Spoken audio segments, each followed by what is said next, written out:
Well, when most people think of Oklahoma, it's the prairie that comes to mind, with not a tree in sight.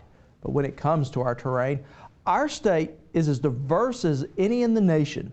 Today, we focus on Oklahoma's woodlands, a resource that is both vast and plentiful, with a huge economic impact. Here's our Brian Bidley. It is something you may not expect to hear in Oklahoma.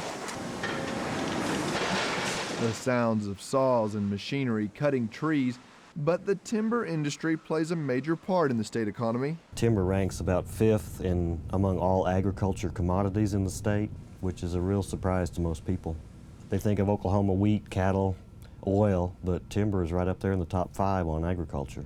Kurt Atkinson is the Assistant Director of Forestry Services for the state and says the eastern third of Oklahoma produces a substantial amount of lumber and is also home to some of the largest mills in the region. The Weyerhaeuser sawmill is supposedly one of the largest sawmills east of the Rocky Mountains, and the new Huber-oriented strand board plant at Broken Bow is the largest in the world. Making lumber the primary fuel that keeps southeastern Oklahoma running. We estimate 11,000 jobs in that region.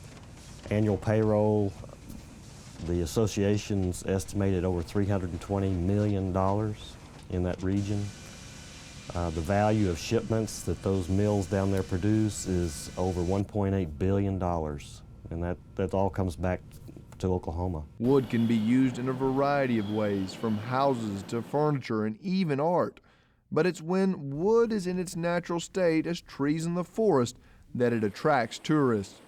Mike Willoughby is Assistant Park Manager for Beavers Bend State Park. For Southeast Oklahoma, tourism is a major industry.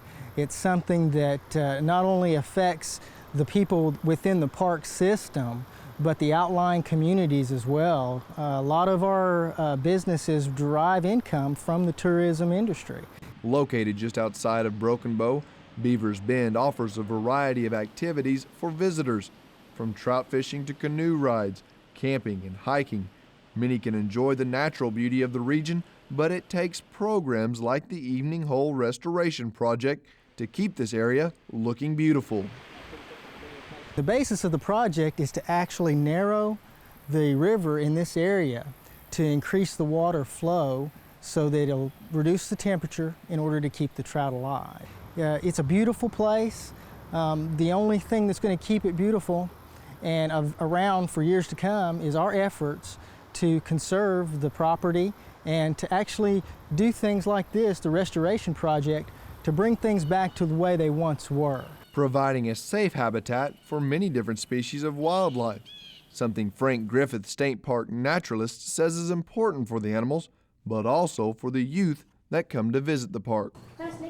This is an albino corn snake. It's very important that we're actually here because if you notice, people's actually building more and more developments, houses and things like that, and they're finding more and more wildlife in the surrounding cities, inside towns.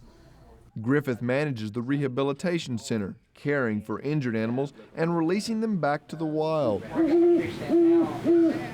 Tinkin is a great horned owl and can't be released into the wild, but instead serves as an educational tool for visitors to the park. They don't get to see this very much up and close personally out in the wild, so we just bring it to them, and they like it. We get thousands of school kids every year that come through here, and I go to them, and number one animal they want to see is the birds and possibly the snakes. So as the future of tomorrow learns about the different animals of the forest and the importance of taking care of it, they also learn about how vast our state really is.